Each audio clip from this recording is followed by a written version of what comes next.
Hoje eu vim aqui fazer os comentários acerca da minha leitura de A Mulher que Mergulhou no Coração do Mundo, de Sabina Berman, que é uma escritora mexicana.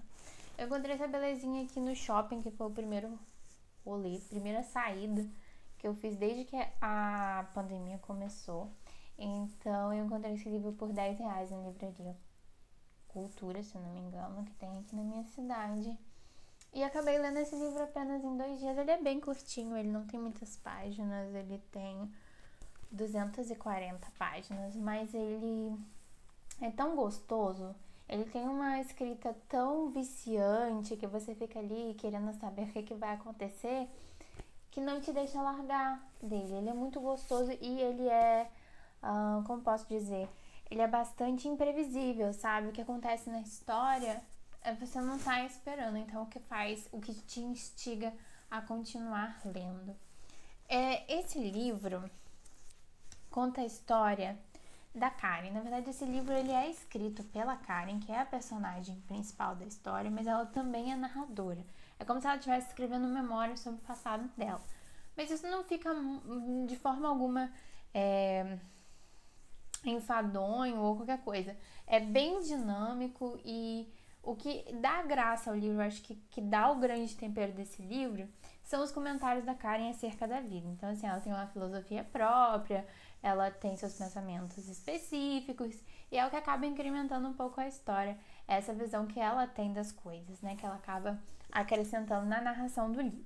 O livro, ele começa a partir do momento que a tia Isabelle vem dos Estados Unidos para herdar no México a fábrica de atuns que a família tem. A fábrica de atuns que eu digo é porque eles pescam atum e aí eles enlatam atum, cortam atum, despacham atum. Então, tipo assim, todo o processo de tornar o atum um produto disponível nas prateleiras do supermercado acontece dentro dessa empresa. Então, a tia Isabelle vem dos Estados Unidos, que ela mora lá há muitos anos, e chega no México para poder assumir então a responsabilidade dessa empresa.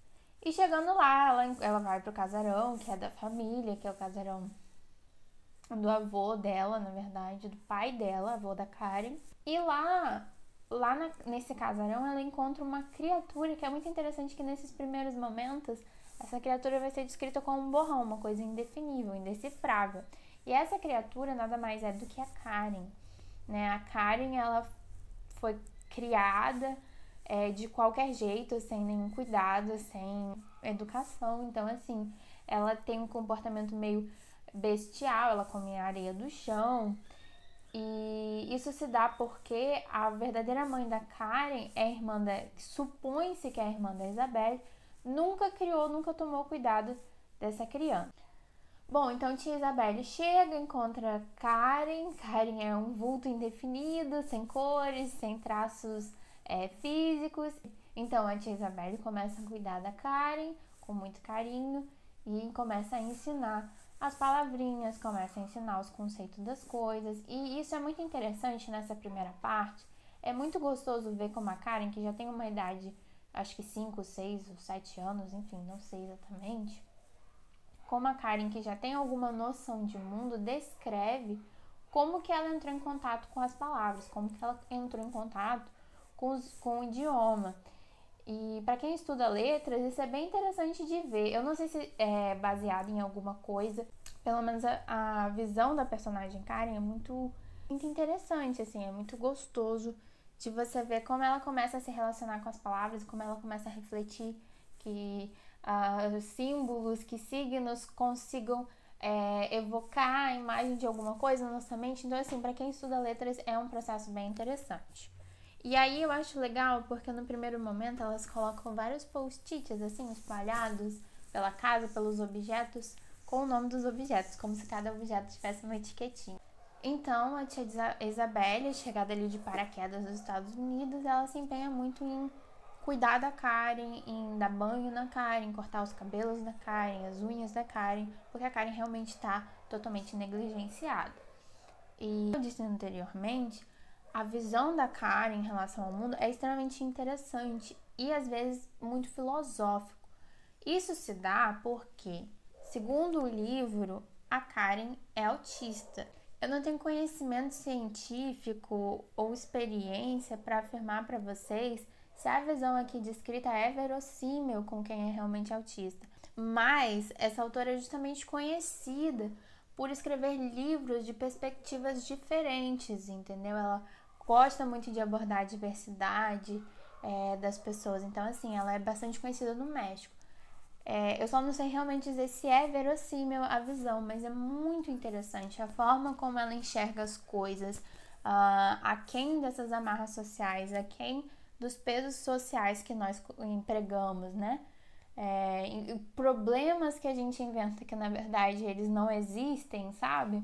Isso é bem interessante. Essa visão da Karen mais cética, mais sóbria das coisas, vai questionar muito a relação do ser humano com os animais. Isso é uma coisa que eu acho muito interessante na discussão desse livro, porque quando a Karen vai para a faculdade, isso não é necessariamente um spoiler, mas quando ela vai para a faculdade e ela faz zootecnia, ela começa a questionar a relação do ser humano com os animais. Isso aqui é muito interessante para quem quer pensar na filosofia humana de uma maneira geral e quem, sei lá, é vegano, vegetariano e quer refletir acerca disso, né? Então ela fica pensando, por que o ser humano se dá o direito de matar outros animais e por que o ser humano é melhor do que os outros animais? Então, durante a faculdade, ela vai estudar, por exemplo, Descartes, Darwin, e ela vai falar acerca desses escritores de uma forma muito simples, sabe? De uma forma que em momento nenhum você vai se cansar ou você vai se sentir, nossa, sei lá, isso aqui é muito acadêmico, isso aqui é muito teórico. Não.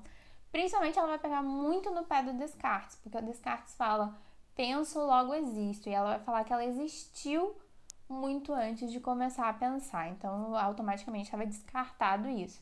Ela vai insistir, né, tipo, então os animais não são considerados, como diz, dominantes ou melhores, que o ser humano se considera melhor porque ele pensa, entendeu? Então ela vai articular bastante a partir dessa temática, é muito interessante.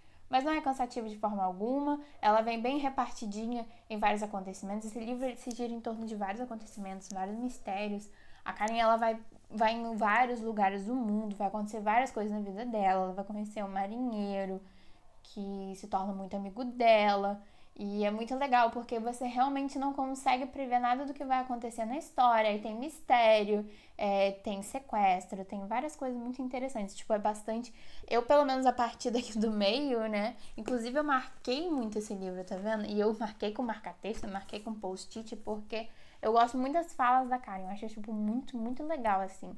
A narrativa, a narradora, eu achei tudo muito interessante que ela falou. Então, por isso eu não deixei de marcar, marquei bastante, ó. Então acontece coisas que você não tá esperando, sabe? Você não consegue prever o que vai acontecer, os mistérios, o sequestro, quem tá por trás do quê. Então é um livro muito interessante, assim, particularmente eu gosto bastante. E a Karen, quando ela começa, assim, um pouco antes dela ir pra faculdade, né? Quando ela começa a se tornar um pouco mais velha, né? Ela começa a ir pra atuneira da família, porque ela é a única herdeira, né? A tia Isabelle é a herdeira no momento e quem vai ficar sendo herdeira é a própria Karen. Então, ela vai para a tuneira para poder estudar, para entender a dinâmica. É muito interessante ver essa visão dela, ver como ela olha para problemas que quando eles estão descritos aqui, você não pensa que é um problema. Mas quando ela arranja uma solução, você fala, nossa, é realmente um problema. Então, é uma leitura muito gostosa, muito satisfatória. Inclusive, ela é uma leitura muito poética. Ela oferece imagens que são imagens muito bonitas. Tem uma imagem, por exemplo, da Karen, que ela gosta muito de mergulhar e ela vai dormir no fundo do mar, sabe? Tipo, ela pega o equipamento dela e, tipo, mergulha assim. Aí o equipamento tem um aviso de quando o oxigênio tá acabando pra ela poder voltar à superfície. Então, assim, quando ela quer se afastar de todo mundo, ela mergulha, vai lá no fundo, deita na terra, assim, do mar e fica esperando tocar o alarmezinho pra ela poder subir. Então, são lindas imagens. Ela faz amizades com os atuns, né? Porque ela, descobrindo, né, como é que trabalha lá, ela começa a mergulhar com os atuns, começa a tentar fazer um trabalho mais humanitário acerca da pesca predatória e tal, tudo mais. Envolve muito também essa questão de matadouros, de empresas que dizem que o frango não sofreu antes de morrer, que o boi não sofreu antes de morrer. Mas é tudo pela visão da Karen, que é uma visão interessantíssima. Eu aprendi muitas coisas extras nesse livro, como por exemplo, como é que é feita a pesca do atum. Eu não sabia, nunca iria imaginar, mas por exemplo, quando os navios eles entram no mar, eles ficam procurando, não é o atum em si, eles ficam procurando cardumes de golfinho, porque o golfinho ele nada por cima do atum. E ele nada por cima do atum porque ele não come atum. O golfinho come os restos dos peixes que o atum come. E aí existe uma relação ali, né? Uma correlação entre os golfinhos e o atum, que o golfinho avisa também para o atum a proximidade de baleia que come atum e também de tubarão que come atum. Isso eu achei muito interessante. Aí também tem a dinâmica dos barcos, como eles se posicionam, a rede que levanta, e depois quando pega o peixe, o que faz lá dentro. Eu achei isso bem interessante, não foi cansativo, foi uma coisa assim, uma nota de rodapé, mas que eu achei bem diferentona. Agora eu quero ler alguns trechinhos, que são trechinhos bastante poéticos desse livro lindo, maravilhoso, que inclusive eu nem mostrei a capa, né? Olha que lindo que ele é. Ele é muito lindo, eu achei essa edição muito maravilhosa. Eu gosto muito de temática de mar, né? E azul também, uma das minhas cores favoritas. Então, assim, as ondinhas lá atrás, olha que coisa linda. Enfim, eu vou tentar achar uns trechos aqui, porque eu marquei muita coisa. Eu quero trazer uns trechos que não sejam spoiler, mas que deem um gostinho de quão gostoso é esse livro e o quanto satisfatório é. Ó, por exemplo, em relação à relação da Karen com as palavras. Ela diz assim: faço essa observação porque sempre foi a grande diferença entre minha tia e eu. Ela acredita que as palavras são coisas do mundo, e eu, em troca, sei que são apenas pedaços de sons e as coisas do mundo existem sem precisar das palavras. Eu gosto também que tem umas ilustrações assim dos peixinhos marinhos, de como eles ficam no mar. Um dos questionamentos muito interessantes nesse livro é em relação à felicidade, né?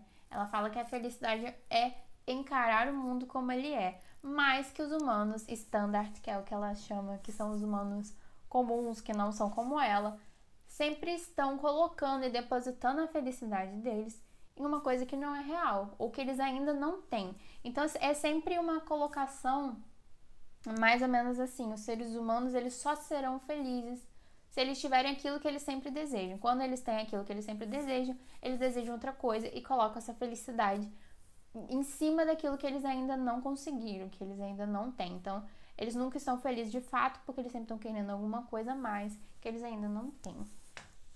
Acho um dos pensamentos muito interessantes dela. Ó, exatamente aqui, ó. Outra coisa, o corpo humano está sempre desconfortável e sonhando por dentro com coisas que, essas sim, o fariam felizes. E ela continua esse pensamento aqui, ó. Mas como já escrevi, isso é algo comum entre os humanos. Além de andarem pela vida afirmando que pensam antes de existir, normalmente estão pensando numa coisa diferente àquela que têm diante dos olhos. Encerro esse vídeo dizendo que eu recomendo muitíssimo a leitura desse livro. Muito, muito recomendado, muito gostoso. Obviamente toca em alguns assuntos sensíveis da existência humana, relações interpessoais, relação consigo mesmo, com o seu espírito, com a felicidade e com os animais. Então é um livro que ele não é introspectivo, mas ele tem momentos introspectivos, ele tem momentos que favorecem a reflexão através da reflexão do personagem. Mas isso, óbvio, num contexto de muitos acontecimentos, de novidades, de perseguição, de facções, de sequestros, de assassinatos. Então, assim, é bem gostoso ler esse livro. É rápido, é simples, não é uma leitura pesada, não é uma leitura difícil, é uma leitura de fato muito gostosa e eu recomendo esse livro demais, tá bem? Aqui.